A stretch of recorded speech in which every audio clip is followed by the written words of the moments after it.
Salut à tous et bienvenue pour ce nouveau décryptage tactique. Aujourd'hui, match 3 des finales NBA entre les Dallas Mavericks et les Boston Celtics, évidemment. Et on va s'attarder aujourd'hui sur l'attaque de Dallas. Y a-t-il du mieux ou pas? Est-ce que ça galère toujours autant? Qu'est-ce qu'il en est? Qu'est-ce qu'il en a été de ce match 3 des finales NBA? Offensivement, on peut attaquer directement et là, ça débute d'entrée de jeu avec un drive. Et ça, c'est vraiment le type d'action qu'on a vu très peu sur ces finales NBA, c'est-à-dire un vrai 1 contre 1 et aucune aide qui vient sur le drive de Irving ou de Doncic. C'est assez rare et bizarrement ou paradoxalement, en fait, Boston se fait un peu avoir par un truc et astuce assez simple, même très basique, mais qui d'habitude ne marche pas au niveau final NBA. Qu'est-ce que c'est? Bon, côté fort, enfin, de ce côté-là, en tout cas, on n'a qu'un seul défenseur, donc c'est pas lui qui va venir aider. Ça, plutôt, l'aide doit venir non pas du côté où il y a un défenseur, mais deux. Comme ça, quand il y en a un qui coulisse, l'autre, il peut surveiller les deux shooters côté faible. Mais sauf que regardez, le truc et astuce le plus vieux du monde, c'est juste les deux shooters qui échangent de position pile au moment du drive. Et comme ça, Horford et White sont en train de communiquer et disent tu prends lui, et donc ils viennent pas aider. Voilà, vraiment le truc le plus vieux du monde, mais qui pourtant là marche, alors que d'habitude, à ce niveau-là, en finale NBA, les défenses se font pas avoir. Petite erreur pour commencer, mais en tout cas un drive. Et ça c'est bien, ça fait du bien de voir un drive, de voir Irving qui bat jour l'idée sur la mobilité et qui va jusqu'au panier. Et puis on enchaîne avec Doncic qui d'entrée de jeu, écran posé très haut.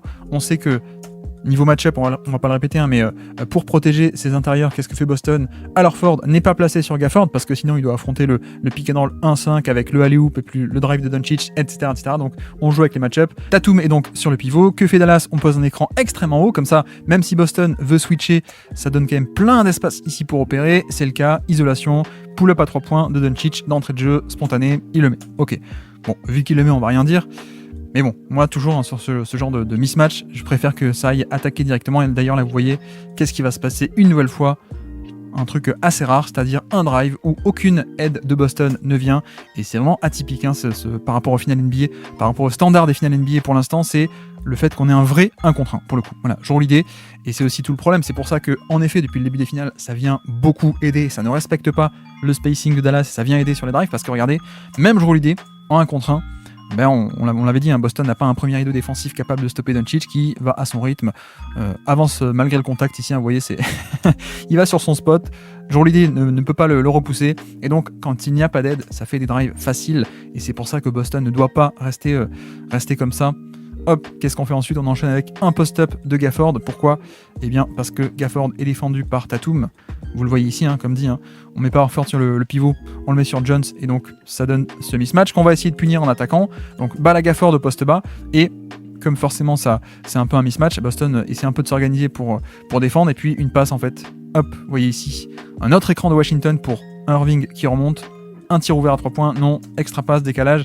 Et le problème, c'est qu'en fin de chaîne, on a beau avoir créé un décalage et fait pas mal d'extra passes pour trouver un shoot ouvert. Le problème, c'est que le shoot ouvert, c'était Jones, qui a une mécanique de tir assez lente qui se fait contrer. Et puis de toute façon, c'est un peu quelqu'un, même s'il n'y avait pas eu un contre, on est totalement content de laisser prendre des tirs, parce que Jones, c'est pas vraiment un shooter. En plus, il n'est pas du tout en réussite sur ces finales, contrairement au reste des playoffs. Donc voilà, le match-up Tatum-Gafford qui a pour l'instant pas été puni. On avance avec une nouvelle isolation. Hop, Boston qui fait un switch all, vous le savez. Donc ici, Derrick White, on vient amener dans l'écran alors Ford, ça fait un switch all, et on craint pas forcément le roll, parce que c'est pas un pivot ici, c'est un ailier, c'est Derrick Jones Jr., donc on craint pas forcément le roll, et pas non plus le pick and pop. Ok, switch all, tout un quart de terrain pour Irving qui n'en fait rien. Voilà, on reset, cette fois on a l'isolation, c'est parfait. Et donc on attaque, on va au panier, et layup malheureusement manqué. Mais au moins, c'est un bon drive, et c'est un bon tir pour le coup. On a vraiment isolation, on écarte le terrain, pas d'aide qui vient, on va jusqu'au panier. Un peu dommage que Irving manque ce tir, et c'est un peu aussi un thème pour le coup sur ces finales entre Irving et Doncic, même si Irving a fait un bon match, mais il y a ce truc toujours même s'ils arrivent à créer des bonnes situations, même dans ces cas-là, ils loupent plus que d'habitude. Alors que peut-être qu'ils avaient été en surréussite au niveau du shot-making sur ces tirs-là, sur le reste des playoffs. Là, pour l'instant, en finale, même les tirs un peu faciles comme ça, vous allez voir que Doncic en fera aussi. Il les manque malheureusement. Et puis on enchaîne, hop, avec un autre pick and roll. On va chercher le switch. Qu'est-ce qui se passe? On switch, on va chercher Tatum. Vous savez que Dallas a beaucoup ciblé Tatum sur le match 2 des finales, notamment. La match 3, on réessaye. Voilà. Hop, un nouvel écran qui vient. Mais en fait, non, on part de l'autre côté. Vraie isolation, pull-up à 3 points. Et manqué. Et comme dit, Moi, je suis pas fan. Je suis pas fan parce qu'il y a moyen d'aller le titiller, d'aller chercher des fautes, d'aller le fatiguer, d'aller sur drive, quitte à donc provoquer des aides plutôt. Et là, c'est pas le cas. On enchaîne avec de nouveau. Voilà, ça, je préfère. Je préfère largement. Remise en jeu ici sur le côté. Lively est rentré, mais pareil, on met Tatum sur le pivot, comme ça Horford est protégé. Donc ça switch, ok, pas de problème. Et qu'est-ce qu'on a fait surtout aussi, regardez, on met à une passe près, qui est-ce qu'on a mis? On met Irving ici sur l'aile, de l'autre côté. Donc Jrue Holiday ne peut pas faire un stunt agressif parce que sinon ça fait une passe facile pour un tireur. Et puis de l'autre côté, qui est-ce qu'on a mis dans le corner? À une passe près également côté droit, on a mis Jaden Hardy, qui pareil est un bon shooter. Donc White n'ose pas en tout cas abandonner pour aller au panier. Et donc vous voyez à quel point est-ce que le drive, personne ne vient le gêner, personne ne vient s'interposer, 1 contre 1. Et 1 contre 1, ça veut dire que Doncic peut aller tranquillement s'installer sur son spot au panier pour le layup. Donc c'est parfait. On enchaîne avec, une nouvelle fois, on attaque un peu en semi-transition là. Le jeu n'est pas totalement posé, un pick and roll, pistol action, ça switch, on obtient à Horford, et puis on attaque directement. Ça c'est bien aussi, c'est qu'on met un peu de rythme, et on attaque très tôt, comme ça, la défense de Boston n'a pas le temps de se mobiliser, de se mettre en place, donc on obtient le switch, on attaque directement. Le côté faible, c'est pas encore organisé, donc on y va. Et puis surtout, c'est aussi l'avantage d'aller cibler le pivot, c'est qu'on obtient le switch avec le pivot en premier rideau, ça veut dire qu'il n'y a pas de pivot en deuxième rideau. A priori, il n'y aura que des défenseurs de taille beaucoup plus petite en deuxième rideau pour protéger le panier, donc c'est parfait. De nouveau, voici Luka Doncic, pick and roll, on obtient le switch, de nouveau, on va cibler Tatum, et de nouveau, on va sur ses spots à l'intérieur, et bingo. Voilà, c'est vraiment, c'est idéal, on pose un écran très haut, on obtient le switch, parce que Tatum est sur Lively, on va l'attaquer, aucune aide ne vient, là encore, regardez. Qu'est-ce qu'on a mis côté fort à une passe près? On a mis Hardy et donc White ne vient pas dézonner. Et je pense que c'est un peu. Je pense que là, il y a une crainte de Jaylen Brown, une crainte du lob. Donc c'est peut-être une consigne pour le coup aussi de ne pas venir aider et de attention, il faut qu'on couvre le alley-oop. Bon, je pense que c'est un peu une erreur, moi, pour le coup. Mais donnons-lui le bénéfice du doute au moins. Mais voilà, vous voyez au moins que. Encore une fois, quand c'est un vrai 1 contre 1, en fait, Boston n'a pas du tout de premier rideau. Donc c'est le problème, c'est que. Voilà, ça il faut pas le faire en général. Quand tu concèdes le switch et un mismatch, donc parce que en fait Doncic est un mismatch pour tout le monde, il faut que tu aies des aides derrière. Et c'est ce qu'a fait Boston toute la série en ne respectant pas les shooters. Pour l'instant ils le font pas trop. Donc Doncic et Irving se font plaisir. On enchaîne de nouveau. Comme match 2, on continue à cibler Tatum. Sauf que là, option différente. Vous avez vu qu'est-ce qui s'est passé. Nouveau pick and roll, même pick and roll. Sauf que cette fois, ça glisse l'écran, ça pose pas vraiment un vrai écran. On sait que ça va switcher et surtout, regardez le release, le relâchement, comment est-ce que sort Lively de son écran. Qu'est-ce qu'il fait? Il vient ici et puis directement il prend la position intérieure le plus vite possible. Voilà, il est entre le panier et Jaylen Brown, alors que d'habitude c'est l'inverse, c'est le défenseur qui doit être entre son attaquant et le panier, donc Jaylen Brown devrait être ici. Donc forcément, on obtient vite la position préférentielle, la passe par-dessus, le roll, Tillman qui est en retard, on les confond souvent les deux, et donc panier. Et one. Voilà, même pick and roll joué 2 fois d'affilée pour cibler Tatum, mais la deuxième fois on fait une petite variante, écran glissé, position intérieure, on va chercher le roll. Donc ça fait du bien. Ça fait du bien et c'est vrai que c'est aussi ce qu'on disait, c'est que même si Boston joue beaucoup avec les match-ups, avec notamment Tatum sur Lively, c'est vrai qu'il faudrait quand même inciter parce que même si c'est pas un big en face, même si c'est Tatum, il y a quand même moyen de faire mieux, quoi. Il y a quand même moyen d'insister un peu sur ce pick and roll 1-5, même si c'est pas les mêmes configurations que comme contre Minnesota avec le drop, etc., etc. De nouveau, qu'est-ce qu'on fait? On amène Tatum dans l'action. Le but c'est de le cibler. Non pas que Tatum est un mauvais défenseur, c'est plutôt le contraire. C'est juste que déjà en 1 contre 1, il n'est pas capable de stopper Doncic qui va au panier, mais surtout on mise un peu sur un côté stratégique de soit le fatiguer, soit lui faire des fautes. Donc voilà, c'est aussi pour ça qu'on le cible, c'est pas parce que c'est un mauvais défenseur. Et là vous voyez qu'on est exactement sur le type de possession que j'aime pas trop personnellement, c'est le pull-up à 3 points. Pourquoi est-ce qu'on ne va pas attaquer? Pourquoi, vu les dégâts que Doncic arrive à faire, pourquoi est-ce qu'il va pas au panier quitte à provoquer des aides? Et par exemple là, il drive ici, l'aide vient, ça ressort pour un catch and shoot de Kleber. Je ne sais pas, c'est dommage, mais en tout cas, on se contente du pull-up à 3 points, et ça, Boston est content. Regardez, un pull-up à 3 points contesté par la longueur de Tatum, c'est parfait. Autant Tatum, il peut souffrir sur le côté puissance, autant sur le côté longueur, non. Il peut contester les tirs parfaitement, surtout un tir qui n'est pas de bonne qualité. Et puis là, qu'est-ce qui se passe? Hop, la balle poste haut à PJ Washington, un écran inversé avec le petit qui pose l'écran pour le gros. On a rarement eu ça pour le coup sur le début des finales NBA. Là c'est le cas. Et pourquoi est-ce qu'on fait ça aussi? Pardon, je l'ai même pas dit, mais qui défend PJ Washington, pardon, regardez. Qui est-ce qui le défend? C'est Sam Hauser. Et ça peut paraître un peu atypique, mais pourquoi? Parce qu'en fait, c'est pareil, on essaie de jouer avec les match-ups, et donc notamment on met Sam Hauser sur le plus grand PJ Washington et Jaylen Brown sur Derek Lively. Et alors, pourquoi est-ce qu'on fait ça? Notamment, on l'a déjà détaillé, je crois que c'était le match 1. En fait, le but, c'est que s'il y a un pick and roll éventuel entre Irving et Washington, ça switch, donc Hauser se retrouve sur Irving, c'est ce que veut cibler Dallas, d'aller cibler le switch avec Hauser, mais donc, en le mettant sur Washington, ça implique Washington dans l'écran, et donc on aurait un Jrue Holiday qui pourrait abandonner Washington, un mauvais scoreur ou un mauvais shooter moyen plutôt. On n'hésiterait pas à l'abandonner pour venir boucher l'espace. Donc c'est un peu l'idée. C'est pour ça qu'on a Sam Hauser, c'est que on sait que Dallas va aller chercher Sam Hauser, donc on le met sur un non-shooter entre guillemets plutôt que sur Jaden Hardy par exemple. Hein. Comme ça, Jrue Holiday peut ensuite switcher et l'abandonner. Donc là, le contre-move de Dallas, c'est quoi? On fait pas ça. On fait pas un pick and roll classique, on fait l'inverse. On fait un pick and roll inversé. C'est Washington qui a la balle et donc pick and roll, un décalage. Là, depuis l'aile, on a mis Maxi Kleber comme ça vient aider, ça ressort. Et là, on a un 3 points qui n'est pas tenté par Kleber. C'est vraiment dommage, quoi. Je crois qu'en plus, sur le ralenti, ensuite, on verra Doncic qui dit non, mais il faut le shooter celui-là. Parce qu'ensuite, ça fait tourner. La défense de Boston, elle est parfaite. Là, Hardy perd le ballon je crois qu'il marche sur la ligne. Bref, donc là, pourquoi est-ce qu'on fait ça? C'est, comme dit, le contre-move du jeu des match-up. C'était parfait. On a l'aide qui vient, on ressort. Excellente action de Washington. Et malheureusement, Kleber qui est pas du tout en forme non plus, hein, lui, sur les finales NBA. Et puis, de nouveau, pareil. Qu'est-ce qu'on fait, Dallas? On va cibler ce match-up. Hein. Boston qui joue avec ce match-up, qui met Sam Hauser sur Washington en cas d'écran pour pouvoir abandonner. En fait, non, le contre-move, c'est si tu le mets, on va t'attaquer frontalement. Et donc, Washington post-up contre Sam Hauser, malheureusement manqué. Voilà, c'est ça qui est un peu dommage.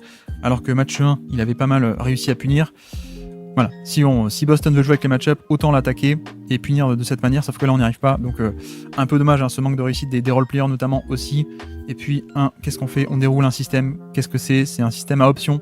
Donc, un écran soit pour sortir ici, dans le corner pour Irving, soit un écran pour monter en haut. Cette fois, il monte en haut. Le voici. Enfin, il monte en haut. Oui, il monte, pardon. Pléonasme. Boston switch sur l'écran. Vous voyez que Jaylen Brown est sur Irving. Et puis, c'est Sam Hauser qui le récupère. Donc, c'est parfait. On obtient le switch qu'on voulait. Et donc, mismatch. On va pouvoir l'attaquer. On l'attaque. Irving qui attaque Sam Hauser, qui prend le pull-up à 3 points. Pour le pull-up à mi-distance, pardon, malheureusement manqué. Et pourquoi est-ce qu'il a pris ça aussi? Regardez le positionnement de notre ami Jrue Holiday qui joue en total safety défensif. Vous allez voir là, il monte très haut, il abandonne Lively, il est censé défendre Lively, mais il abandonne très haut. Et puis il va venir occuper l'espace à l'intérieur, ici. Hop, je me mets là, comme ça, Irving voit, il dit non, je peux pas aller au panier. Hein. Je peux pas aller au panier, donc je vais prendre le pull-up parce que le terrain est bouché. Et donc voilà, Sam Hauser qui en plus avec sa taille et sa longueur arrive finalement à assez bien contester le pull-up. Donc c'est parfait. Voilà aussi la créativité défensive de Boston. Et donc Jrue Holiday qui joue en safety, qui vient boucher l'espace, c'est parfait, ça force le pull-up plutôt que le drive, comme en début de match. Vous avez vu, de nouveau, qu'est-ce qu'on fait? Remise en jeu, ici même, un écran, simple écran, ça provoque le switch. Donc Sam Hauser se retrouve sur le ballon, c'est parfait. Switch all, donc on a ce mismatch. Et puis ensuite, Doncic qui va devoir attaquer. Et en fait non. Et alors qu'est-ce qui se passe ici? Hop. Donc on a un switch, donc on a un mismatch, donc on a Jaylen Brown qui se met déjà dans le gap, là, ici, il se met dans l'espace en fait, il fait une pré-rotation, il vient occuper l'espace parce que vous voyez que si Doncic veut attaquer main droite, il peut pas, il peut pas du tout, l'espace est bouché. Main gauche, idéalement il faudra attaquer main gauche parce qu'on a un excellent shooter qui a été mis là exprès, tout seul on a Irving, et donc si on a une aide de Tatum, ça donne une passe vers Irving, bref il le fait pas, mais on a aussi de l'autre côté Maxi Kleber qui est censé être le stunt beater, donc quand on a un stunt, ici une aide, un dézonage, on a le shooter qui est ouvert, sauf que ça déclenche le tir un peu trop lentement. Excellent close-out de la part de Jaylen Brown. Et voilà.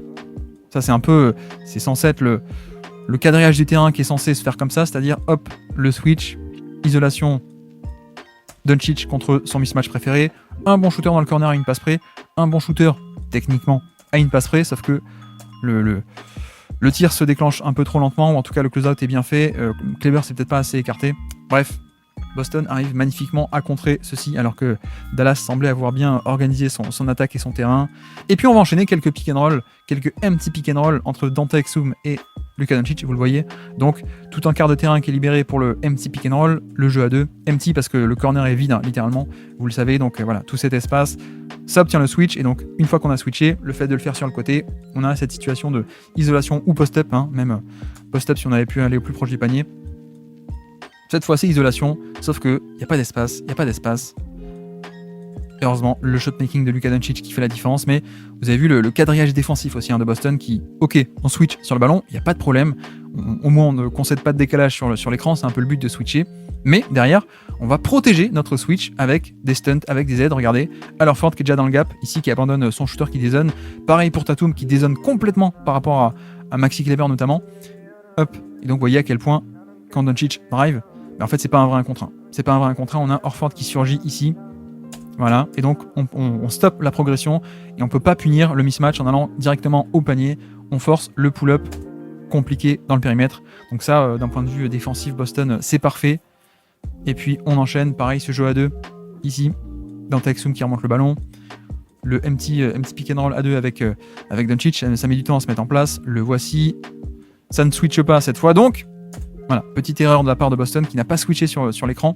Jaylen Brown, on ne sait pas pourquoi il reste accroché à Doncic alors que Horford y switch. Et donc, il y a de l'espace. Hein. Si personne défend sur Exum, il va attaquer. Il attaque, il va au panier. Magnifique dunk que je pense que tout le monde a oublié. Exum, malheureusement, parce que le match a été perdu. On enchaîne de nouveau. Pareil, hein, sur le côté, on obtient le switch. On va l'attaquer. La chasse au Sam Hauser continue. Donc, pick and roll, jeu à 2. Tout un quart de terrain qui est libéré. Gafford s'en va. Voilà. Et donc, sur ce quart de terrain libéré, il y a de l'espace. Doncic qui attaque Sam Hauser et qui obtient la faute. Voilà. Donc ça, c'est très bien côté Dallas. On enchaîne avec un pick and roll un peu surprise. Vous le voyez, on obtient un autre switch, on obtient un autre pull-up à 3 points. Malheureusement, manqué. Donc qu'est-ce qui se passe? Gafford qui vient, écran posé, ça switch sur l'action, c'est parfait. Sauf qu'ensuite, Doncic se contente du pull-up. Alors vous me direz, le pull-up est de bonne qualité. Et voilà, pour moi, c'est un peu toujours frustrant. Je le répète depuis le début des finales. Si vous regardez toutes les vidéos, vous le savez, peut-être que je vous saoule. Mais il y a ce côté où, pour moi, où ça, c'est exactement ce que Boston veut. Ils switch pour donner aucun décalage, donc aucun roll, aucun pick and pop, aucun espace en sortie d'écran à Doncic, ok. Mais le problème, c'est que là, c'est ce que veut Boston. C'est forcer ce genre de pull-up à 3 points, pas vraiment efficace, quoi, pas vraiment rentable. Et le problème, c'est que Doncic prend beaucoup de ses pull-ups à 3 points sur isolation. C'est peut-être pas le bon moyen de punir ça, sauf s'il est en feu, mais sauf que c'est pas le cas, hein, pour le coup. On enchaîne, fin de premier quart-temps. Vous avez vu, on a obtenu le pick and roll. Avec le pick and roll, on a obtenu le switch, pardon. Tatum sur Doncic, et donc isolation, et de nouveau pull-up à 3 points. Voilà, pour le coup, nouvelle illustration de ceci. Pick and roll, switch. Techniquement, ok, l'espace est bouché et peut-être que ce serait pas facile d'aller jusqu'au panier, peut-être. Mais bon, à quel point est-ce que c'est bien de tenter ce genre de pull-up à 3 points contesté, vous le voyez, hein, c'est quand même pas top. C'est quand même pas top, le plan de jeu est très simple, très simpliste. On va cibler un tel et en plus, c'est pas juste que le plan de jeu est simple et que c'est juste du ciblage, c'est aussi que les choix pour ensuite attaquer le mismatch qu'on a créé, je trouve qu'ils sont pas toujours très bons. Malheureusement, là sur une remise en jeu, qu'est-ce qui se passe? On a Doncic ici.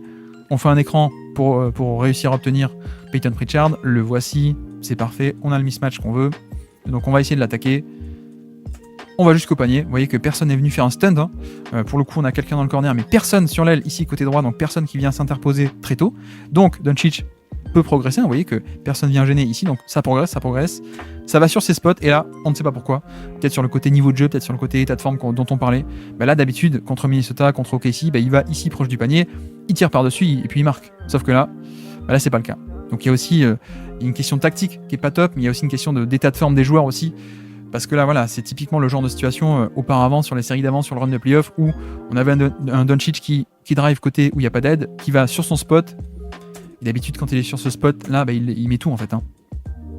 Soit lay-up, soit flotteur, soit lancer franc, au pire, il provoque la faute. Et là, c'est pas le cas. Donc oui, bonne défense de Pritchard, mais bon, il a pas fait mieux que Nickel Alexander-Walker, que Mike Conley ou que d'autres, quoi. C'est juste que, en tout cas, il y a aussi le fait que Doncic n'est pas vraiment en grande forme. On enchaîne, cette fois, c'est Irving à la baguette, début de deuxième quart-temps, qui obtient le switch, encore une fois. On fait un pick and roll pour switcher Pritchard, on l'obtient, on attaque directement, là encore, vous voyez, hop, si je remonte, assez en tout cas, ESPN, merci, hop, personne sur l'aile, donc pas de stunt, donc le switch on l'a, et puis on peut progresser. On va sur les spots à l'intérieur, pareil, sauf que le ballon est perdu. Voilà. En back-to-back, vous avez l'histoire de ce match aussi, l'histoire de ces finales, c'est même les fois où on arrive à obtenir tactiquement quelque chose d'intéressant. Donc là, Doncic qui va sur son spot, il le loupe, en tout cas il prend même pas le tir. Et puis derrière, pareil, exactement pareil, ça cible Pritchard, c'est parfait, on va sur le spot, on peut progresser, et on perd la balle. Voilà, c'est vraiment une question d'état de forme aussi qui est indéniable pour moi. On n'a pas un top Doncic, on n'a pas un top Irving malheureusement. On avance, remise en jeu, ici, Doncic, on obtient le switch avec Jrue Holiday, c'est parfait. Voilà, on vient appliquer Halford ici avec un pick and roll, ça switch all. Voilà, donc on a le mismatch et qu'est-ce qu'on fait? On va jusqu'au panier et on fait un turnover. Mais alors qu'est-ce qui se passe? Le problème c'est que après le switch, qu'est-ce qu'on a? On a Jones Jr. qui vient se mettre dans la raquette et regardez ce que fait Jrue Holiday, toujours un Jrue Holiday hein, en safety défensif qui vient, qui dézone, qui abandonne son attaquant et qui vient boucher l'espace par rapport au drive et à l'isolation. Donc là vous voyez qu'il y a un 1 contre 2 hein, ici, donc il y a Halford plus Jrue Holiday. Et le problème de ce jeu de match-up, qu'est-ce que c'est? C'est qu'on a Halford sur Derrick Jones Jr. Donc, quand ça vient poser l'écran, qui se retrouve en partenariat pick and roll, ce n'est pas un grand, ce n'est pas le pivot, c'est pas la verticalité du pivot, c'est Derrick Jones Jr. Et donc là, généralement, quand il y a ce genre de dead, de dézonage avec Jrue Holiday qui vient ici, qui dézone, d'habitude, là, on n'a pas Jones qui est un ailier, on a le grand Gafford, le grand Lively qui est capable d'avoir un alley-oop. Voilà, c'est l'antidote à ça, c'est si tu dézones dans le dos, il y a un alley-oop qui est possible pour quelqu'un qui a de la verticalité. Sauf que grâce au match-up et au jeu de match-up, il n'y a personne. Il n'y a pas du tout Jones qui a cette verticalité. Donc c'est aussi comme ça que Mazzulla et Boston arrivent à annihiler ce genre de menace de lob, c'est avec les match-up et Horford sur un ailier. Comme ça, il n'y a pas du tout cette menace-là, même quand ça dézone et que ça vient aider, comme ici. Bref, on avance. Irving qui attaque, ça c'est bien. On attaque en semi-transition. Voilà, on n'attend pas que la défense se mette en place, on attaque assez vite. Voilà, on a le match-up, on attaque, super, isolation. Je peux aller sur mes spots dans la raquette parce que la raquette c'est pas, la défense c'est pas encore mis en place. Donc je vais sur mon spot, petit flotteur, c'est parfait. Ça on aime bien, le côté attaquer très tôt avant que la défense ne puisse s'organiser. De nouveau Irving à la baguette, pick and roll, ça refuse l'écran. On donne la balle à Doncic. Voilà, on obtient le switch avec Halford. Et vous voyez aussi ce qu'a fait Halford. Hop, c'est parfait. Que fait Halford ici? Regardez son positionnement après le switch. Donc il y a, voilà, écran. Regardez Halford, qu'est-ce qu'il fait? Il switch sur l'écran, hop, j'avance. Mais surtout, il se met très haut et sur la main gauche de Doncic, pardon. Il se met comme ça, pourquoi? Parce que on veut l'orienter de ce côté-là, le côté où il y a le plus de défenseurs, alors que Doncic, idéalement, il aurait voulu avoir le switch et attaquer de ce côté-là. Pourquoi? Parce que ce côté, il n'y a personne sur l'aile, donc pas de stunt possible pour le gêner, pour le gêner très tôt dans le drive. Et puis surtout, on a mis Tim Hardaway Jr. dans le corner. Et donc, au cas où il y ait un drive côté gauche et une aide qui viennent ici, on aurait une passe facile un kick-out facile pour Tim Hardaway Jr. qui se trouve à une passe près, et donc un 3 points ouvert. Donc, très important aussi les petits détails, le positionnement de Halford qui switch et qui se met comme ça pour orienter vers le côté où il y a plein de défenseurs. Et donc c'est ce qui se passe, vous voyez à quel point la raquette elle est occupée. On force vers là. Doncic est obligé de se retourner et de prendre le pull-up contesté. Et puis donc on enchaîne avec Luka Doncic. On va cibler Tatum, voilà, on a le switch. On fait venir Tillman. Comme ça on a le switch encore meilleur de Doncic sur Tillman. Et ça va jusqu'au panier. Voilà, là encore, regardez, on attaque du côté où il n'y a personne sur l'aile, donc pas de stunt. On peut progresser du haut jusqu'en bas, on va sur son spot, c'est parfait. Et puis arriver sur le spot, d'habitude ça c'est un tir qui met, sauf que cette fois, bonne défense de Tillman. Voilà, ça c'est... ça peut arriver, mais on va dire que généralement sur ces playoffs, la majorité des fois où on avait réussi à obtenir un mismatch et à aller sur ses spots, d'habitude il a la taille pour sécuriser la position, pour mettre le lay-up, il a plus de réussite que ça d'habitude. Là c'est pas le cas. Donc Quid, état de forme, encore une fois, avançons. Cette fois c'est Irving qu'on va faire s'installer au poste bas contre Pritchard, vous le voyez ici. Ça dégaine le pull-up à 3 points, pas top, mais bon, en même temps il le met. On va rien dire, pour le coup, on va rien dire. Voilà, Pritchard sur le terrain, on essaye de le cibler. Le terrain est magnifiquement quadrillé. Vous voyez qu'ici on a Tatum qui, quand Josh Green coupe et va de l'autre côté, il le suit absolument pas, il reste là. Voilà, il vient surcharger le terrain. On a Tatum plus Holiday, donc absolument impossible d'exploiter le mismatch en drivant, malheureusement. Donc on prend le pull-up contesté. Heureusement, le pull-up est rentré. Mais là encore, on est sur une situation où le quadrillage de Boston force Dallas sur un tir qui est un tir moins bien que ce qu'ils auraient pu obtenir. Irving, toujours à la baguette, ça remonte la balle, le voici. On va essayer d'impliquer Pritchard une nouvelle fois, ça obtient le switch, voilà, c'est parfait, comme ça, pas de décalage concédé, comme on a un shooter ici, en switch, comme ça, il n'y a pas de pick and pop éventuel, avec le switch, ça c'est anéanti, c'est parfait, on a notre mismatch, on peut attaquer, on va au panier, drop off et dunk. Et regardez qu'est-ce qu'on fait aussi, hop, si on avance, voilà, qu'est-ce qu'on fait aussi? On isole, et on attaque sur un côté où il n'y a personne sur l'aile. Il attaque pas à côté Hardaway, il attaque du côté où il n'y a personne sur l'aile. Comme ça, personne peut venir le freiner, vous voyez. Hein. Il avance, personne le freine. Il va jusque dans la raquette. Et une fois dans la raquette, ça vient aider, mais c'est un peu trop tard. Hop, la petite passe sous le cercle pour Gafford qui a la taille pour nettoyer tout ça. Voilà, donc mine de rien, Boston quadrille bien le terrain défensivement, mais Dallas aussi, hein, ils savent ce qu'ils font. C'est ce qu'ils ont fait d'ailleurs beaucoup contre les Wolves en fin de série notamment. C'est ce côté, on libère, on attaque de ce côté-là, comme ça il n'y a pas de stunt en tête de raquette pour nous freiner. On peut driver jusqu'au panier et après, c'est fait. Une fois que ça c'est fait, on a le point. Enchaînons, Irving, toujours pareil, le switch, cette fois on a obtenu Tillman et pas Pritchard, on va attaquer Tillman et vous voyez que, regardez à quel point est-ce que Derrick White qui est sur un non-shooter vient dézoner. Voilà, il est en tête de raquette, il abandonne complètement, donc là si Irving se dit bon je peux attaquer moi un contre un, bah non c'est pas un contre un, il y a White qui est dans le gap en tête de raquette, et puis il y a aussi, regardez, Jrue Holiday qui a switché sur l'écran, hein. Hop il a switché sur le pick and roll, qui a switché et qui reste en free safety dans la raquette, qui dézone, qui l'abandonne, qui se tient prêt à aider. Et donc ce que fait Irving, c'est qu'il abandonne la balle, on est obligé. Et ensuite, ça se finit en close-out, en attaque de close-out par Washington. Sauf que ça marche pas. Voilà comment aussi forcer Dallas à faire de mauvaises possessions. On switch sur l'écran, comme ça, pas de décalage. On fait croire que Dallas, tu vas avoir ton mismatch, super. Mais en fait, c'est pas un mismatch gratuit. Hein. C'est pas du tout facile à attaquer parce qu'on a 2 qui viennent protéger. Donc c'est un terrain complètement bouché. Donc la bonne action faite par Irving, c'est si j'ai pas d'espace, je renverse vers là où il y a de l'espace.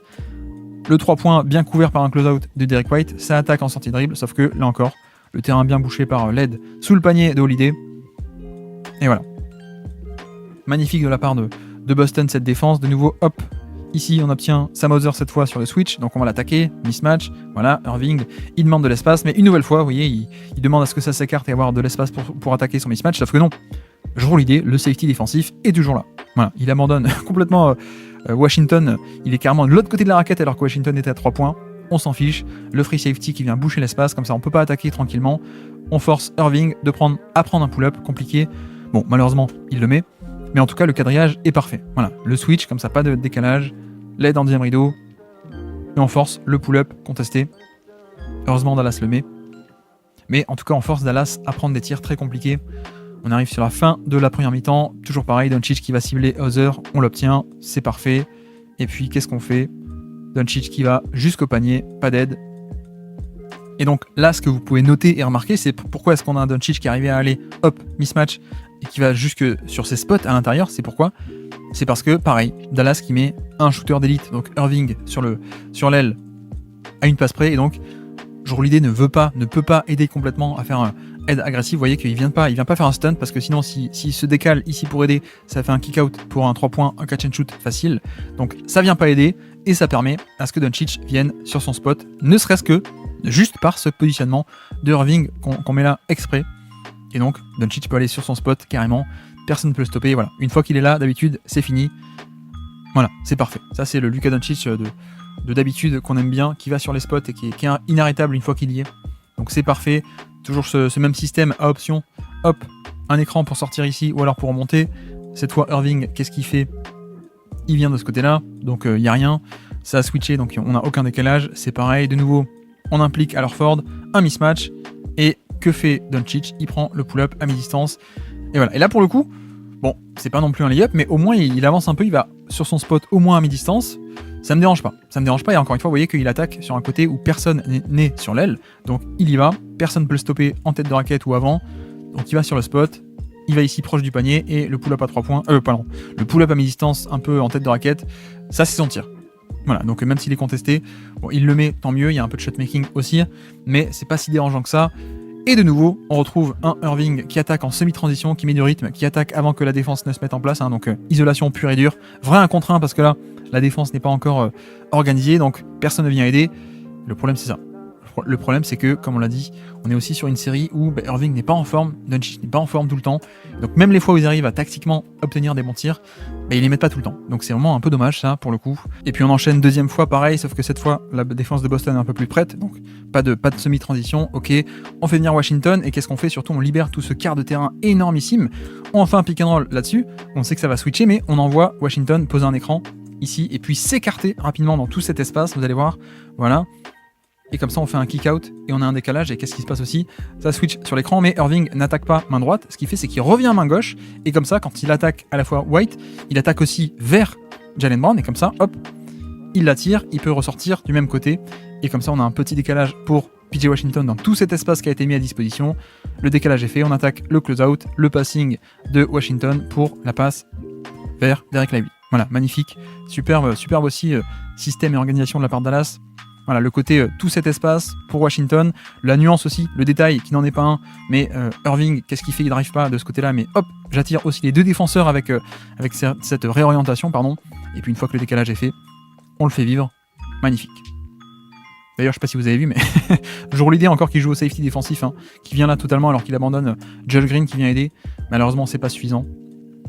Un dunk, ça fait du bien, un bon tir de cette qualité. Et puis Doncic de nouveau qui va hop s'installer avec un écran posé très très haut. Hein. Hop, j'ai coupé peut-être un poteau, mais à la base il a Jrue Holiday sur lui. Il vient obtenir Derrick White, c'est parti. Voilà, isolation. On va essayer d'enfoncer Derrick White tant qu'on peut. En fait non, ça vient aider, donc ça libère de l'espace. Et on arrive à congestionner ce terrain. Et donc qu'est-ce qui se passe ici? C'est ça en fait, c'est Jrue Holiday qui encore une fois joue au rôle de safety. Regardez comme il bouche l'espace ici. Il abandonne totalement PJ Washington. Donc vous voyez aussi la différence quand on a à une passe près, quand on a un non-shooter, ou en tout cas un shooter moyen plutôt que élite, comme Irving, ça fait toute la différence. Ça fait que là, on peut pas prendre le tir. Et puis de toute façon, il n'y a pas cette menace où Jrue Holiday se dirait, non, il faut que je reste accroché, et donc ça laisserait tout cet espace de 1 contre 1. Là, non. Donc, on abandonne. Kick-out assez logique, mais en plus, le close-out, on se jette pas, on reste en contrôle, et on arrive à freiner ça. Voilà aussi les petites erreurs d'organisation du terrain et la différence entre avoir un bon shooter à une passe près ou un shooter plutôt moyen. Ça change tout, ça change vraiment tout. On finit la possession on finit la mi-temps avec une isolation, on a obtenu le mismatch avec Horford, et qu'est-ce qu'on fait? On va essayer de l'attaquer, mais ça prend encore une fois le pull-up à 3 points. Bon, voilà, vous commencez à être habitué. Encore une fois, un pull-up qui est pas vraiment de bonne qualité pour aller cibler ce mismatch. Voilà. C'est un peu dommage parce que vous voyez encore une fois à quel point c'est bien contesté, et donc on finit par encore une fois un plutôt mauvais choix, je trouve. Hein. Et on commence la deuxième mi-temps avec plutôt un bon choix pour le coup, et un bon système. Alors qu'est-ce que c'est? Je laisse dérouler une première fois. C'est un Gortat, et oui, de Marcin Gortat, le pivot des Wizards à l'époque qui faisait ça. Donc qu'est-ce que c'est? Donc là on a un UCLA cut, hop, Washington qui vient, coupe verticale. On enchaîne avec un pick and roll qui va rentrer vers l'intérieur, empty, parce que le corner est vide, hein, littéralement empty. On enchaîne, et donc en fait c'est je pars vers la gauche, et en fait non, je reviens à droite immédiatement. Vous voyez que je pars à gauche, et puis non, hop, crossover, je reviens à droite. Et surtout la position, le Gortat, le deuxième écran, premier écran ici, deuxième écran ici, le rescreen proche de la raquette pour libérer le lay-up. C'est parfait. Voilà. Et c'est vrai que c'est ce genre de petit système qu'on regrette de ne pas voir plus souvent, parce que vous voyez à quel point c'est redoutable, et ça se joue pas à grand chose. Et ça prend aussi à revers le fait que le switch n'est pas prêt. Tatum n'était pas prêt sur le crossover parce que ça a switché, etc. etc. Et puis là, pareil, qu'est-ce qu'on fait? Irving à la baguette, on fait venir un écran pour impliquer Derrick White, le voici, et on attaque directement. Ça switch, ok, mais Irving arrive lancé, il attaque, et il va au panier. Avec en plus cette nuance de Gafford, il est en tête de raquette, il n'est pas dans le dunker spot. Ça, c'est un truc que notamment Quinn Snyder aime beaucoup faire aussi, c'est de mettre son pivot non-shooter, non pas dans le dunker spot pour avoir un dunk au cas où, mais surtout qui amènerait une aide proche du panier. Quinn Snyder, il aime bien mettre son pivot ici, en tête de raquette, comme ça, bah, son défenseur aussi, il peut pas venir aider, comme il est également en tête de raquette. Donc, ça libère en drive jusqu'au panier, manqué, mais le côté match-up ici, on a mis Tatum sur Gafford fait un peu parler sa taille au rebond et sa puissance, et donc rebond offensif, c'est parfait. On commence la mi-temps avec 2 excellentes possessions, et puis on fait un peu de jeu off-ball pour Luka Doncic, on essaie de le mettre en mouvement, ça n'a pas marché, hein, vous voyez. Ici, balle à Washington, sortie d'écran pour le faire arriver en mouvement, sauf que malheureusement, comme c'est Washington qui est ici, c'est plutôt un shooter pas respecté, donc hop, Derrick White dessus qui fait un stunt, et donc on peut pas attaquer dans l'espace parce que l'espace est bouché, parfaitement quadrillé de la part de Boston. On réenchaîne, pick and roll, voilà, Derrick White, ça switch all, et qu'est-ce qu'on fait? On essaie de l'attaquer, on va jusqu'au panier sur le spot, et on obtient une faute. Voilà, donc ça c'est parfait. Autant la première action elle est neutralisée par le manque de spacing ici du passeur, magnifique. Autant sur le deuxième, voilà, on obtient le mismatch, et remarquez, on ne prend pas un pull-up à 3 points. On va jusqu'au panier, c'est parfait, aucune aide ne vient, en tout cas trop tard. La faute, voilà, ça c'est parfait. Le mismatch, on l'amène au panier, s'il vous plaît, monsieur Luka Doncic. Magnifique. De nouveau, pick and roll, on obtient Horford sur le switch, et cette fois encore, on va jusque dans la raquette, sauf que Malheureusement, à une passe près, c'était Derrick Jones qui tout de même arrive à faire vivre le décalage et ça finit en flotteur de Irving, donc c'est pas mal. Mais là encore, qu'est-ce qui se passe? Le rescreen dans l'autre sens, voilà. De suite, ça s'écarte pour aller dans le corner. Le problème, c'est que pourquoi est-ce que Jalen Brown peut venir aider? C'est parce que on a Jones, on n'a pas Irving. Hein. On n'a pas du tout Irving qui est dans le corner, donc on peut se permettre d'abandonner. Et petite erreur hein, pour le coup, je pense que même grosse erreur de la part de Jalen Brown qui est pas censé se jeter comme ça. Hein. On n'est pas censé faire un hard close-out sur Derrick Jones, on est censé faire un soft close-out de justement pas se jeter et le laisser prendre le tir. Petite erreur qui permet donc à Jones d'attaquer le close-out, d'avoir l'espace pour ça. Flotteur. Magnifique. Avançons. Vous voyez qu'on a eu Irving qui de nouveau a obtenu sur un pick and roll. Ici, il obtient le switch avec Derrick White. Il va chercher à l'attaquer cette fois-ci. Encore une fois, Joe Holiday qui fait le safety, hein, qui abandonne complètement pour boucher l'espace. Voilà. Et qui vient faire une prise à deux limite. Et voilà, le terrain est complètement bouché et on arrive à provoquer un turnover. Voilà. Donc, le switch, on le concède, sauf que c'est pas des vrais 1 contre 1 parce que on prend cette liberté défensive avec, comme le spacing n'est pas parfait, Joe Holiday il joue un peu au safety, il fait ce qu'il veut. Et donc là, en l'occurrence, il vient gêner et puis ensuite il revient, il provoque la perte de balle, c'est parfait. Et puis on enchaîne de nouveau, on va aller cibler Derrick White, c'est un peu le but de cette mi-temps. Voilà, on obtient le switch Doncic, le gros Doncic face au petit Derrick White. Et de nouveau, qu'est-ce qu'on fait? On ne prend pas le pull-up à 3 points, on va jusque dans la raquette. Voilà, parfait, on va sur les spots avec, encore une fois, vous avez vu, hein, qu'est-ce qu'on met à une passe près sur l'aile pour dissuader le stunt et pour dissuader une aide très tôt dans le drive. On met Irving et donc vous voyez que Joe Holiday cette fois ne dézone pas, il vient pas aider sur le drive, donc on peut progresser jusque sur ces spots, c'est parfait. Et là, voilà, là on est typiquement sur le manque de réussite que Doncic, d'habitude, ce genre de tir proche du panier, c'est son truc, et là, là il le met pas. Donc c'est un peu dommage, parce que pour le coup, tactiquement, c'était parfait, mais manque de réussite sur le shot making pur. On enchaîne Irving qui obtient le switch sur Horford, qui va l'attaquer, et qui va, sur son spot, à l'intérieur, prendre le mid-range. C'est pareil. Donc là pour le coup, je sais pas, parce que honnêtement, en catch and shoot, Doncic, c'est pas non plus la folie, donc je pense que ça aurait peut-être valu le coup que Jalen Brown vienne aider et vienne faire un stunt, pardon. Sauf que c'est pas le cas. Beaucoup d'espace, personne ne vient gêner le drive en début, donc on va sur les spots, c'est parfait. Et je préfère ça, je préfère largement ce pull-up ici, à mi-distance, proche du panier, plutôt que juste insister encore et encore et encore avec des pull-ups à 3 points contestés très loin du panier, qui peuvent rapporter gros avec 3 points, mais qui sont aussi beaucoup plus compliqués, parce que plus loin du panier, évidemment. Et de nouveau, hop, on y va, on a le switch, et un manque de réussite total de la part de Doncic. Alors qu'est-ce qui se passe sur l'action? Ça part d'ici, on implique Tim Hardaway Jr., donc ça switch évidemment sur l'écran, voilà, on va cibler de nouveau Derrick White comme on le fait depuis le début de la mi-temps, et le fait de... Pourquoi est-ce que c'est important d'avoir Hardaway Jr., c'est parce que après l'écran, il vient se mettre là, sur l'aile, et donc forcément, les aides sont plus réticentes parce que c'est un bon shooter. Donc ça permet à Doncic de progresser, d'aller sur ses spots, c'est parfait. Et une fois à l'intérieur, d'habitude, c'est fini là. C'est fini, surtout que Jalen Brown vient tout de même aider. Sauf que, hop, la bonne décision de Doncic de ressortir, mais ensuite ça manque le lay-up, c'est dommage. Parce que là, pour le coup, le décalage était créé, hein, donc d'autant plus dommage. On enchaîne cette fois, c'est pas Derrick White, on va amener Tillman dans l'action dès qu'on peut, on va le cibler, c'est le plus ciblable, je pense, de cette équipe, donc on y va. Et puis pareil, hein, regardez aussi l'organisation du terrain, qu'est-ce qu'on fait? À une passe près, Irving, ici, pour empêcher le stunt de ce côté. À une passe près, Tim Hardaway Jr. pour empêcher le stunt de ce côté. Donc on a bien Joe Holiday qui va essayer de dézoner ici, évidemment, mais au moins, à une passe près, on n'aura pas des stunts agressifs, en tout cas on essaye de les dissuader en mettant des shooters à une passe près de Doncic. Et puis pareil, on va au panier, et voilà.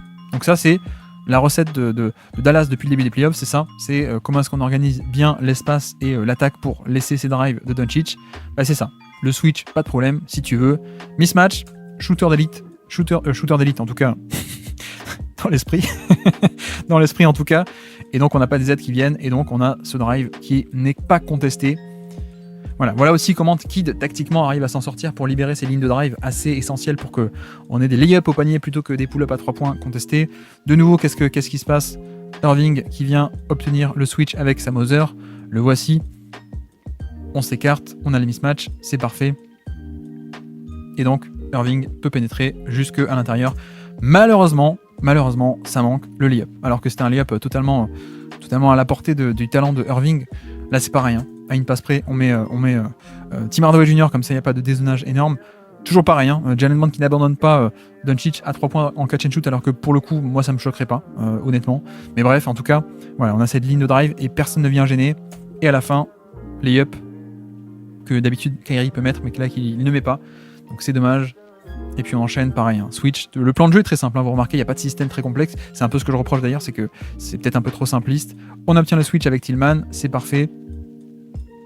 Voilà, ça reset. Non, finalement, c'est ce switch-là qui va être, ce mismatch-là, Irving-Hauser qui va être exploité. On y va. Ça attaque, ça va sur les spots, à mi-distance. Et ça ressort. Voilà, le manque de réussite totale de Dallas, qui voyait que même quand ils arrivent à faire des choses et à créer des bons tirs, des plutôt bons tirs, bah, la réussite n'est pas là. Donc c'est quand même dommage, hein, à défaut de... Désolé de le répéter. Mais voilà, là c'est pareil. Hein. On fait un drive avec très espacé, beaucoup d'espace ici, comme ça personne ne peut gêner dès le début de drive. Et donc, Irving sur son spot, magnifique, mais c'est juste que le tir ne rentre pas, juste entre guillemets. C'est quand même le principal, malheureusement. Mais voilà, Luka Doncic, de nouveau, on fait venir Tillman dans l'action. Le voici, ça switch, c'est parfait, on a notre mismatch. Hop, on fait pause. Qui est-ce qui a une passe près sur l'aile? C'est notre ami Irving, évidemment. Donc, Jolie ne va pas venir aider agressivement. Et puis là, pareil aussi. Irving et Hardaway. Voilà, si vous vous demandez pourquoi est-ce que Hardaway a joué aussi longtemps alors qu'il n'était pas en forme et qu'en défense il est nul, bah, c'est pour ça notamment. C'est que c'est censé aider au niveau du spacing avec un shooter ici pour empêcher les stunts et pour libérer en fait les drives au panier. C'est ça l'objectif assez clairement. Et vous voyez, en effet, Doncic va sur son spot. Et encore une fois, pour la troisième fois d'affilée là, c'est ça qu'on a un bon tir qui est créé par Doncic et Irving, mais qui d'habitude ils le mettent, mais là ils le mettent pas. Voilà, c'est un peu dommage. Un peu dommage parce que là, on avait tout bien fait. Comme dit, on avait tout bien fait. Le hop, on va chercher le switch ici avec Tillman. C'est parfait. Un shooter là, pas de stunt. Et donc, le drive, personne vient gêner. On peut pénétrer. C'est parfait. On va sur le spot. Et là, d'habitude, hein, contre Minnesota, contre OKC, il les mettait. Là, il les met beaucoup moins. Est-ce que c'est de la fatigue? Est-ce que c'est la blessure? Est-ce que c'est le hasard aussi, hein, tout simplement. Le côté un peu aléatoire du shot-making. Mais en tout cas, tactiquement, c'était bien. C'est juste qu'il n'y a pas de point à l'arrivée. Un peu dommage. Et alors que là, on commence à faire non pas des switches, mais des prises à deux. Et donc, décalage. Et donc, ça fait tourner. Et Irving s'en sort avec le 3 points. Mais alors, qu'est-ce qui se passe? On commence un peu à batailler pour ne pas switcher automatiquement, peut-être. Ici, un écran de Josh Green. Piqué dans l'entrepetit pour impliquer Sam Hauser, évidemment. Sauf que là, ça ne switche pas. Vous voyez que Hauser essaie de faire un edge. Donc, il fait un hard edge plutôt que switcher. Hop, je monte au niveau de l'écran, voire même un peu au-dessus. Je gêne le temps que Holiday revienne. Et puis ensuite, je vais sur mon attaquant. Sauf que du coup, ça fait forcément un 2 contre 1 sur le ballon. Green s'écarte vite. Hop, 2 sur le ballon. Lui, il est libre. 1, 2, 3, 4 contre 1, 2, 3. Voilà, le décalage est créé. Swing, swing, extra pass, extra pass, extra pass. Le dribble, pull-up. Et voilà. Voilà aussi pourquoi est-ce que Boston, depuis le début, fait des switches. C'est parce que même une équipe comme Dallas, qui pourtant n'a pas un mouvement de balle fantastique tout le temps, mais même eux, à ce niveau-là de la compétition, ben non, ils sont trop bons, quoi. Tu leur donnes un décalage, ben ça fait tourner, et puis t'obtiens un bon tir, quoi. Donc voilà aussi pourquoi est-ce que Boston aime bien les Celtics faire ce switch all. C'est pour n'offrir aucun décalage sur l'écran. Donc voilà. De nouveau, Doncic qui est de retour sur le terrain, qui va cibler Allerford, et de nouveau, le pull-up à 3 points, non. Voilà, on n'a clairement pas un Doncic qui était en forme sur ce match-là et sur le début des finales, malheureusement. Là, on obtient le switch. Vous voyez d'ailleurs la différence quand on a Doncic qui est entouré de shooters ou pas. Là, qu'est-ce qui se passe? Washington, pas bon shooter, donc il y a un stunt ici qui vient se mettre de la part de Sam Hauser, hein, qui vient boucher l'espace main droite, donc ça peut pas driver ici. Et puis pareil, main gauche, on n'a pas Irving, on a Derrick Jones Jr., donc on a dans le gap déjà, qui fait un stunt, on a Jrue Holiday qui vient boucher l'espace, donc voilà, on a ce mur de 3 qui vient une première fois, une deuxième fois se mettre. Donc c'est c'est toute la différence quand on a Washington et Jones plutôt que Hardaway et Irving à une passe près. Et puis après c'est mal géré, hein. C'est mal géré de la part de Doncic qui est un peu trop hésitant. je rigole, pardon, mais je vois encore une fois Jrue Holiday qui joue le safety défensif, qui abandonne complètement ici sur l'isolation, il vient aider, il sort de nulle part. On sait pas pourquoi il y a un 2 contre 1 alors qu'en fait voilà. Et donc on arrive à sauver la possession côté Boston. Enchaînons. Doncic. On va cibler Hauser. Cette fois, on a le switch. Ok, pas de prise à 2, on a le switch. Et là encore, vous voyez la différence. Hein, quand c'est pas un shooter d'élite à une passe près, c'est Washington. Donc, le stunt. Holiday qui se met dans l'espace, qui dézone par rapport à Washington. Et voilà. Et c'est aussi pour ça, comme dit, je l'ai expliqué tout à l'heure, mais c'est pour ça qu'on a Hauser qui est sur Washington. C'est ça à la base. C'est parce que quand on a une pause d'écran, comme dit, on sait que ça switch, mais comme Dallas veut switcher et veut cibler Other, on le met sur un non-shooter, comme ça, quand le non-shooter s'écarte, Jrue peut l'abandonner. Et donc voilà, c'est tout le but d'avoir ce match-up de Sam Other sur Washington. Voilà, décalage absorbé, ça revient en position, et donc on s'en remet à un flotteur isolation de Washington. Voilà aussi ce jeu des match-up qui fonctionne parfaitement, alors que imaginez si on avait eu Sam Other qui défendait sur un mec plus petit de sa taille, Irving, qu'est-ce qu'on aurait eu? Là, ça aurait switché, mais sauf que ensuite, imaginez là Irving à la place de Washington, il n'y a peut-être pas de dézonage, donc il y a peut-être un drive, ou alors s'il y a dézonage, il y a une passe qui est directe et un 3 points. Donc ça c'est juste le côté match-up de base, le jeu des match-up de Mazzulla qui met Sam Other sur Washington, ça marche parfaitement. 4e quart-temps, et cette fois on va attaquer avec du post-up, donc Doncic face à Jaylen Brown. C'est un peu dommage qu'on le fasse pas plus d'ailleurs, mais bref, restons-en là. On attaque en post-up, et qu'est-ce qu'on fait? On met surtout Irving à une passe près, comme ça, hop, on le fait venir ici. Voilà, comme ça s'il y a une prise 2 qui se déclenche depuis l'aile, on ressort sur un shooter d'élite. Donc c'est un peu tout le but, c'est que ça empêche cette prise à 2 qui descende et qui viennent gêner, et donc ça donne un vrai 1 contre 1 pour le coup. Voilà, un vrai 1 contre 1, un vrai post-up, pardon. Donc il est libre, le flotteur ouvert dans la raquette sur post-up, c'est parfait, sauf que non. Encore une fois, pour la 8e, 9e fois d'aujourd'hui, on a tactiquement réussi à générer un bon tir de par le placement des joueurs sur le terrain. Voilà, un shooter d'élite qui empêche la prise à 2, un joueur de alley-oop qui se met dans le dunker spot, donc pas d'aide, le flotteur, mais en fait non, le shotmaking n'est pas là. On avance, remise en jeu, on obtient le switch, cette fois c'est Pritchard, donc on va l'attaquer sur post-up une nouvelle fois. À une passe près, qu'est-ce qu'on met? Devinez, ah bah tiens, on met le shooter d'élite, comme ça il n'y a pas d'aide, vrai 1 contre 1, ça enfonce au poste bas, et voilà, là on va au panier. Donc là, cette fois il l'a mis, et c'est vrai que c'est, comme dit, c'est un peu dommage qu'on n'ait pas plus cette arme du post-up, parce que c'est une manière d'attaquer qui est très différente et qui permet déjà d'avoir la balle plus proche du panier. C'est des schémas d'aide qui sont pas pareils, c'est des schémas de ressortir la balle, de spacing qui sont pas pareils. Bref, ça permet d'avoir un peu plus ces situations où ça vient jouer sur la puissance pure, et puis là, voilà, regardez la qualité du tir qu'on arrive à dégager, c'est quand même génial, quoi. Hop, avançons, cette fois c'est Doncic dans le périmètre qui va s'installer, et prise à 2 avec encore une fois le safety défensif, le libéro, Jrue qui défend personne, qui surgit de nulle part, totalement libre, il défend personne si ce n'est Doncic, et sauf que là, qu'est-ce qui se passe? 2 sur le ballon, qu'est-ce qu'on fait? On compte sur le passing de Doncic. Voilà, magnifique passe de Doncic qui en transition accélère et subit la prise à 2, et donc ça ressort sur un shooter capable qui le met pour une fois, ça fait du bien, c'est parfait, magnifique passe, magnifique panier, ultra important. Avançons, toujours 4e quart-temps, Irving face à Jrue, on vient apporter dans l'action le switch, hop, Horford, puis Derrick White, et puis on attaque directement, et ça va jusqu'au panier. Avec là encore, regardez, où est-ce qu'on attaque? On attaque de ce côté-là. Là encore, toujours, je sais pas pourquoi, mais Jaylen Brown, ça respecte un peu trop, à mon goût, le catch and shoot et la menace de 3 points de Doncic, donc ça vient pas aider agressivement. Est-ce que c'est une erreur? Je pense, à mon avis, ça pourrait aider beaucoup plus agressivement sur le stun ici, mais donc bref, ça le fait pas, et donc drive totalement libre qui peut aller jusqu'au panier, et badabou. Donc c'est génial parce que c'est le meilleur moyen de scorer, c'est d'arriver à générer ces lignes de drive totalement ouvertes. Et là, qu'est-ce qui se passe? On a une aide depuis le côté fort. Voilà, le match-up de base en transition. Le plus petit Derrick White qui va être ciblé par Doncic. Donc on y va, on attaque très bien. On attaque sur un corner où il n'y a qu'une seule personne. Et quand l'aide vient aider, ça ressort côté fort. Pourquoi est-ce que Horford abandonne? Parce que a priori, c'est pas un top shooter non plus Washington, donc on est content de l'abandonner. Sauf que quand il le met, il peut punir. Et pour une fois, un peu de réussite à 3 points, ça fait du bien.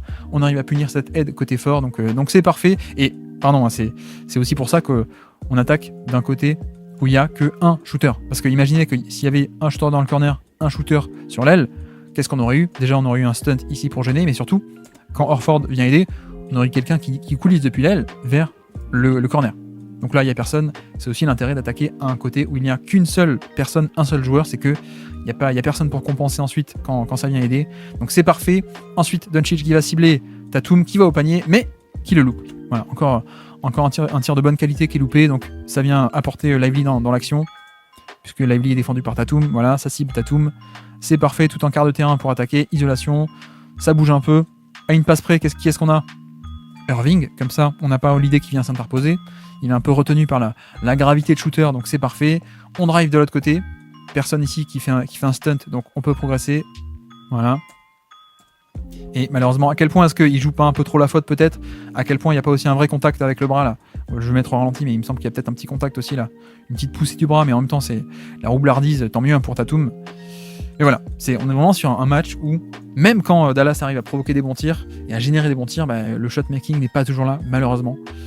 Donc voilà, et puis ensuite c'est Irving à la rescousse. Qu'est-ce qui se passe? On a Jrue Holiday sur Irving, pas de switch, hein, vous voyez que fin de match ça commence un peu à batailler, donc pas de switch, pas de Al Horford. On garde Jrue Holiday sur Irving, mais Irving elle a quand même ce talent d'arriver à se libérer des tirs, notamment là, donc un peu trop agressif, le Jrue Holiday qui, hop, 3 fautes, 3 lancers francs pour Dallas. On avance, on est à moins 3, 93 pour Boston, 90 pour Dallas, et qu'est-ce qu'on fait? On attaque, isolation, 1 contre 1, voilà, même pas un mismatch, on attaque Irving contre Holiday. Toujours, qu'est-ce qu'on fait? On a une passe près, on a Doncic qui est respecté par Jaylen Brown, encore une fois, donc Jaylen Brown ne vient pas s'interposer, il fait pas un stunt agressif, et donc qu'est-ce que ça permet? Ça permet que Irving progresse jusque dans la raquette, c'est parfait, voilà, il va dans la raquette, la passe ici pour le dunk, pour Lively, sauf que excellente aide de la part de Horford qui vient coulisser à l'intérieur, qui aide celui qui aide, hein. Donc l'aide c'est Tatum, et donc Horford c'est celui qui aide le mec qui aide, help the helper, il vient, s'interpose, voilà, ça kick out du coup, mais le 3 points contesté, c'est ce qu'on veut concéder plutôt que le dunk évidemment, donc c'est loupé, magnifique rotation de la part de Boston. Et puis si on est remis en jeu, pareil, hop, le switch, on va chercher Tatum, ça switch automatiquement, c'est parfait. À une passe près, on a Irving évidemment. Voilà, ça va empêcher Holiday de venir aider. Et donc, encore une fois, ça progresse, ça va sur ses spots. Et encore une fois, on est sous le panier, c'est parfait. Sauf que, encore une fois, c'est loupé. Voilà, je saurais pas l'expliquer. Je pense qu'on doit être à 10 ou 12 paniers, tirs au panier de qualité qui d'habitude sont mis par Irving ou par Doncic. Qui là, voilà, d'habitude, là, c'est fini. Là, c'est fini, on a réussi. Le plus dur dans l'action avec Doncic, c'est arriver à ce qui n'est pas d'aide, ce qui n'est pas des aides agressives qui l'empêchent d'aller sur ses spots, mais une fois qu'il est sur les spots, d'habitude, c'est fini. Là, c'est pas fini. Là, c'est en tout cas, ça résiste bien. Tatum résiste bien, mais vous voyez que Tatum, il résiste pas non plus au point de repousser le drive. Hein. Donc, personne peut arrêter Doncic niveau puissance, et c'est juste que là, voilà, un peu de chance au niveau de la réussite, parce que d'habitude, Doncic, il aimait ces tirs-là. Avançons, 4 minutes à jouer, et c'est hop. C'est Irving qui, en transition, va attaquer, semi-transition, attaque Jrue Holiday, on attaque assez tôt, et donc la défense n'a pas le temps de quadriller le terrain et de l'empêcher d'aller sur son spot. Il y va, proche du panier, le pull-up, un peu contesté cela dit, et c'est loupé, c'est un peu dommage. Et voilà, on attaque très tôt pour empêcher Boston de bien quadriller le terrain. Qu'est-ce qui se passe ici? Hop, un écran très tôt dans la possession, ligne médiane, pour essayer d'obtenir Derrick White plutôt que Jrue Holiday. Donc ça switch, c'est parfait, sauf que ensuite, blitz to switch, qu'est-ce que c'est? On fait une prise à 2. Voilà, il fait une prise à 2 ici, et Derrick White revient dans le corner. Et donc on retrouve le match-up de base, Jrue Holiday sur Irving. Ensuite, on fait venir un pick and roll, et ça ne switche pas non plus. Cette fois, Horford reste en retrait, et Jrue Holiday reste aussi sur Irving. Vous voyez, en fin de match, il n'y a pas un switch automatique. Et puis Holiday qui conteste le tir, mais Irving qui le met. Voilà, c'est un peu la bizarrerie, c'est qu'il y a plein de tirs faciles qui ont été loupés, il y a des tirs compliqués qui ont été marqués. Mais voilà le balai défensif de la part de Jrue Holiday qui, hop, ici, il se fait éliminer de l'action sur le switch. Mais en fait, non, il revient dans l'action, hop, et ça permet à Derrick White de revenir. Donc on retrouve le match-up, super. Ensuite, sur le deuxième écran, avec le gros, on ne switche pas, ça coulisse, ça conteste, c'est parfait. Voilà, on est content du tir qu'on a concédé, même si il l'a mis, mais ça, c'est pas le problème. On ne peut pas contrôler ça, hein, pour le coup. On peut contrôler que les tirs qu'on concède, mais pas si ça rentre ou pas, évidemment. Et puis de nouveau, Irving qui a pas peur.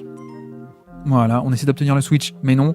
Et sachant que ça veut pas switcher, vous allez voir que, hop, Josh Green, il essaie d'impliquer dans l'action Derrick White, sauf que ça veut pas switcher, donc qu'est-ce qu'il fait? Il sait que si ça switche pas, ça veut dire qu'il y a un décalage quelque part, et donc on attaque agressivement. Voilà, isolation, on va au panier, et on obtient les lancers francs. Voilà, c'est aussi le star power d'avoir à la fois Doncic et Kyrie, c'est que y a quand même du talent pur, et que même les fois où on n'arrive pas à se détacher d'un défenseur d'élite, on peut quand même arriver à le battre. Sur le shot making, sur la provocation de lancer franc, etc., etc. 2 minutes à jouer, Irving à la baguette, on a réussi à obtenir là, hop, écran posé très haut, ça switch cette fois. Donc le match-up favorable, Irving qui va attaquer notre ami Derrick White, ça attaque, ça va au panier, et ça loupe le lay-up. Encore une fois, un tir que d'habitude, il aurait totalement pu mettre, hein, avec sa main gauche et son toucher. À noter, Jrue Holiday qui est sur Washington. Doncic n'est plus là. Hein. Fin de match, Doncic n'est pas là, évidemment. Mais donc, là, de ce côté, certes, on a un bon shooter, donc Jaylen Brown ne vient pas aider, ok.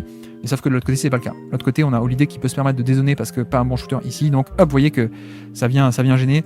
Et à quel point ça perturbe aussi le process de Irving, peut-être aussi ce côté stunt agressif. Hop, je jaillis. Donc ça force Irving à tuer son dribble un peu plus tôt que d'habitude peut-être. Et le layup contesté, loupé. Malheureusement loupé, mais heureusement rebond offensif. Hop, Dallas s'en sort quand même plutôt très bien là-dessus. Et voilà, encore un tir au panier qui aurait pu être mis, que d'habitude Irving est capable de mettre. Et puis là encore, qu'est-ce qu'on fait? On vient insister. Pas de switch, ça on sait. On sait que Boston est plutôt réticent sur cette fin de match à échanger sur tous les écrans. Donc qu'est-ce qu'on fait? Si on a un décalage, ça veut dire que 2 sur le ballon. On a Horford qui va sur Irving sur l'écran, ok. Et Holiday aussi. Donc le roll est libre. Voilà. 2 sur le ballon, le roll libre. Panier, facile. Et on revient à 100 à 98. 2 points de différence. 1 minute à jouer. Plus 4 pour Boston cette fois-ci. On attaque. Qu'est-ce qui se passe ici? Irving, écran très haut, on obtient le switch. Voilà. On attaque, isolation. Sauf que monsieur le safety, vous l'avez vu ici, Holiday qui... Voilà, il abandonne totalement Washington. Il vient juste gêner. En plus, il y a Tatum aussi. Pareil, Tatum qui va faire un stunt. Donc, hop, le terrain complètement congestionné pour le drive. Donc, pas de drive. Ça ressort. Puisque ça c'est venu aider. Hop, ça a libéré un corner à 3 points ouvert. Et sauf que là, Washington... Là, contre OKC, il le mettait. Contre Minnesota, il le mettait. Là, il le met pas. Malheureusement, il le met pas.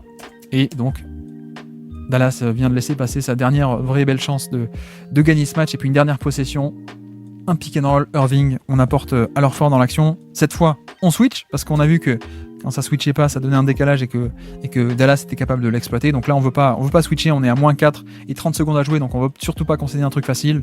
Voilà. On va forcer. On switch et on force un tir difficile. C'est ce qui est fait. C'est manqué, un pull-up à 3 points, encore une fois. Bon, en même temps, c'est aussi compréhensible ici parce que, comme on est à moins 4 et qu'il n'y a que 30 secondes à jouer, forcément, il faut un peu essayer de tenter des tirs rentables, parce que si tu accumules les 2 points, tu ne vas pas pouvoir revenir. Donc là, ça me dérange un peu moins. C'est juste qu'il y a une bonne défense, une magnifique défense de la part de Horford qui connaît tout ça et qui presse très haut. Et donc, forcément, il ne se fait pas avoir. Il se serait fait avoir sur un drive parce que, comme il est positionné très haut, en pressant très haut, mais là, comme il est très haut, il peut contester magnifiquement le pull-up à 3 points. C'est manqué. Et le match est plié. Victoire de Boston qui est à 3-0 sur la série. Voici pour ce décryptage tactique avec, comme vous avez vu, mine de rien, pas mal de bonnes choses côté Jason Kidd, ne serait-ce que sur l'organisation du terrain, sur qui est-ce qu'on met sur les stuns, voilà, tout ce genre de tactique, mais un manque de réussite au niveau des 3 points des role-players, un manque de réussite de Doncic et Irving sur le shot-making pur d'isolation, de drive au panier. C'est un peu dommage. Voici pour ce décryptage tactique. On se dit à très bientôt pour un prochain décryptage tactique ou un prochain podcast. Ciao.